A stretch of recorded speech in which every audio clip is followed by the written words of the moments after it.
আমি আজকে বলবো আমার সনাতনী যত ভাই বোন আছে, আমার কথা খারাপ ভাববেন না কেউ।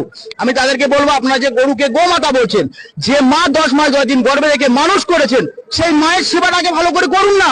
সেই মায়ের আশীর্বাদ থেকে বড় আশীর্বাদ কিছু নেই। গোমাতা কোনোদিন একটা পশু আর গোমাতা হতে পারে না। সে কোনোদিন আপনাকে আশীর্বাদ করতে পারবে না। আপনি মায়ের আশীর্বাদ আগে নেন, তারপরে বলুন। আজকে আমরা সাধারণ গরিব মানুষ, আমরা কি অন্যায় করি সরকারের কাছে? এই সরকারকে জিতিয়ে এনেছি, ভোট দিয়ে নির্বাচিত করেছি, এই সরকারকে আমরা এই বিপদে পড়ার জন্য আজ গরিবের পেটে লাথি মারছেন? বলুন।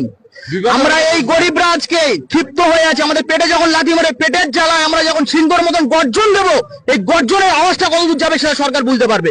আমি বারবার বলছি, আজকে যদি আমাদের এই সরকার প্রতিজ্ঞা না করে, আমাদের ব্যবস্থা যদি না করে, আগামী দিন আমরা নবান্নর সামনে হাজির হবো। সরকার তখন বুঝবে গরিবের জন্য কতটুকু। উনি তো এসিতে বসে থাকেন, গদি চেয়ারে, ঘোড়াও চেয়ারে বসছেন, এক একবার আইন পাস করছেন। সাধারণ মানুষ আমরা কত কষ্টে সকাল 6টা থেকে রাত 12টা পর্যন্ত গরুর গোয়ালি খাটতে হয় দাদা। আমি কালকে একটা হিন্দুদের নিয়ে ভিডিও করেছি, আমার হিন্দু ভাই, আমি তাদের সঙ্গে একসঙ্গে অটো বসা 24 ঘন্টা এক তালায় খাওয়া দাওয়া করি, কত কষ্টে তারা আছে সেটা বুঝতে পারবে। আমরা ভোর দিন সকাল 6টা থেকে স্টার্ট হয়, রাত 12টা পর্যন্ত এই গরু বলি, এই গোবর তোলা কি খাটনি। একটা গরু দুধ দুধে গেলে তার লাঠি খায়লা খেতে হয়, খুঁড়িয়ে খুঁড়িয়ে হাড্ডি ট্যাবলেট খেয়ে আমরা তবু এই গরুর যত্ন করি দাদা।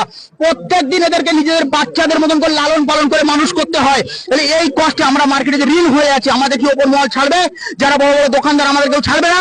আমরা গরিব, আমাদের গলায় পা তুলবে, গলায় গামছা দেবে। এই অপমান সহ্য করার থেকে আমরা গলায় দড়ি দেবো না, বিষ খাও, বিষ হাতে নিয়ে ঘুরছে বলছিল।